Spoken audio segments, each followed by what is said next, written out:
Olivier Jacquet, vous êtes le maire de cette commune de Bon-Chablais, qui ouvre aujourd'hui pour la première fois, donc enfin la première en Haute-Savoie, le premier centre médical de Haute-Savoie.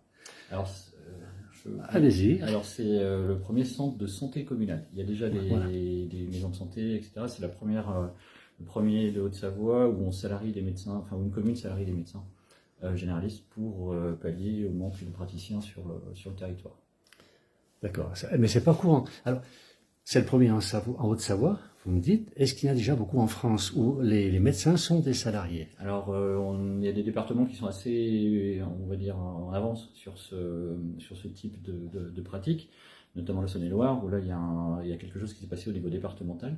Le département s'en est saisi et a salarié des médecins pour tout le département. Je sais qu'il y a d'autres, les Bretagnes aussi, enfin il y a d'autres départements où il y a quand même des choses. Alors je ne voudrais pas vous dire de bêtises en termes de chiffres, mais de mémoire, il y en a plus de 250 en France, mais ici, de ce côté-là de la France, c'est pas courant, on va dire. On est les parents pauvres du côté santé. Si on veut, en tout cas sur cette pratique salariée. Et alors ces médecins donc sont des employés communaux quelque part? C'est exactement ça. Exactement. Voilà. Ils sont salariés de la commune. Le médecin, c'est comme un médecin virtuel, si vous voulez, le centre de santé. Le médecin des patients, c'est le centre de santé, qui est composé de plein de vrais médecins en dessous, et qui, mais d'un point de vue administratif et médecin traitant, c'est le centre de santé. Donc il y a une permanence. Les médecins, peu importe s'ils changent en dessous, de vue du patient, ils ont un médecin qui reste là, qui est tout le temps disponible. Et donc, ils sont employés. Alors, vous recrutez ces médecins, finalement, c'est la mairie qui recrute. Exactement. C'est la mairie qui recrute. Et en revanche, ils sont salariés selon une grille, ils sont fonctionnaires, hein, donc ils sont salariés selon une grille nationale, mais qui est assise sur les praticiens hospitaliers. Donc en fait, ici, un médecin généraliste touche la même rémunération que ce qu'il pourrait toucher en hôpital. Avec les avantages du salarié qui a ses vacances et ses 35 heures. Exactement. Alors j'ai vu, vous aviez un véhicule tout neuf aussi, puisque le local, alors je rappelle aux gens quand même, hein, on est à Bon-Chablais en Haute-Savoie, dans les Alpes du Nord. J'ai vu dehors qu'il y avait un véhicule tout neuf, donc les médecins vont quand même aller faire des visites à domicile. Exactement. Comme un vrai médecin. Tout à fait. Tout à fait. Donc ils ont un éventail de pratiques qui est le même que n'importe quel autre médecin. Donc ils font des visites à domicile. À terme, parce qu'il faut un temps pour mettre en place, ils participeront aux gardes, au même titre que n'importe quel autre médecin. Donc ils auront des permanences le week-end, etc., etc. Là, au niveau, on va dire, administratif, c'est un petit peu plus long parce que c'est quand même les accords entre les institutions et le centre de santé. Par contre, c'est quelque chose qui est très établi et on le sait très bien, il faut 4-5 mois avant de pouvoir commencer à participer à la PDSA, comme on dit, sur les soins non programmés. Voilà, maître. Alors là, c'est le premier jour. Alors en plus, le cabinet est tout neuf, hein. Je vais faire voir un petit peu. On a un cabinet, il n'a pas servi. On attend que le médecin ici. Exactement. Ouais, c'est tout neuf. Tout le bâtiment donc a été. Alors comment ça se passe? C'est tout financé par la commune, tout cela? Alors, on a eu des aides quand même. Donc le département nous a aidés dans l'achat du local. Voilà. Et puis donc on a d'autres dossiers d'aide en cours qui sont plus liés au fait même que ce soit un centre de santé et pas juste des travaux ou un local, l'achat d'un local. Et donc ça, on aura donc on attend des retours là-dessus pour la fin de l'année, notamment auprès de la région. Voilà. Derrière, c'est donc en Haute-Savoie, on va dire les financements sont plutôt en direction de la pratique libérale. Donc, comme c'est le premier, j'espère que quelque part, on ne sera pas le dernier, parce qu'il y a d'autres projets qui sont en cours dans notre commune. Donc, que cette pratique sera considérée comme au même niveau dans les luttes contre la désertification médicale que la pratique libérale. Voilà. Bien sûr. Et il y a combien de médecins dans ce cabinet alors? Alors là, nous avons 3 praticiens, 4 pour être exact, donc 3 généralistes et un pédiatre. Le pédiatre il commence jeudi, donc là on est le jour d'ouverture, nous avons nos 3 généralistes, mais qui correspondent, ils sont donc pas à temps complet, ça correspond à 2,2 temps plein. Voilà. Et on en attend d'autres pour l'année prochaine. Donc on sait qu'en mars, il y en a un qui arrive.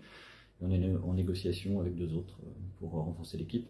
Pour l'instant, on est en 2,2 équivalents temps plein, on est capable de monter à 6 voire 8. Donc pour la capacité de ce centre, ce qui est le but, parce que ça correspond au manque de médecins sur la commune. C'est important en plus quand on connaît les déserts médicaux aujourd'hui. L'initiative est extraordinaire. Alors, ça n'a pas été de tout repos, hein, mais on devait faire.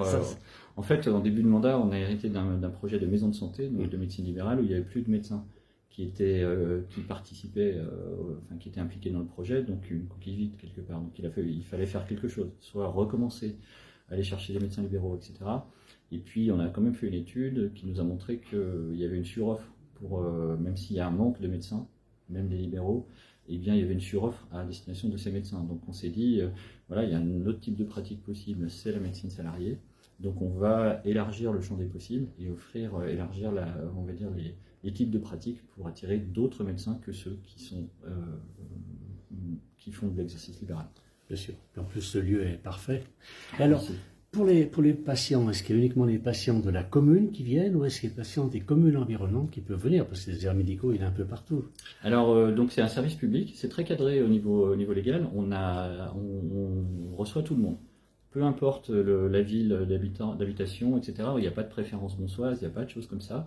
On ne peut refuser personne pour autant qu'on ait de la place en termes de rendez-vous. Mais il n'y a aucun critère. En plus, donc on peut faire que du tarif conventionné secteur 1, c'est-à-dire le plus remboursé par la sécurité sociale.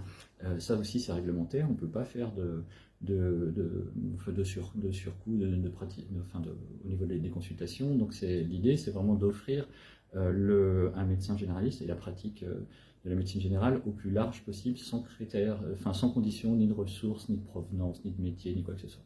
Donc c'est un service public, au sens propre du terme.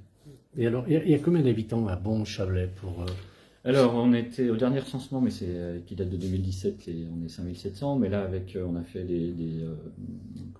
pas des prévisions, mais avec tout ce qui a été livré comme appartement, etc., dans les immeubles, notamment dans le quartier dans lequel on se trouve, on est plutôt sur 6200.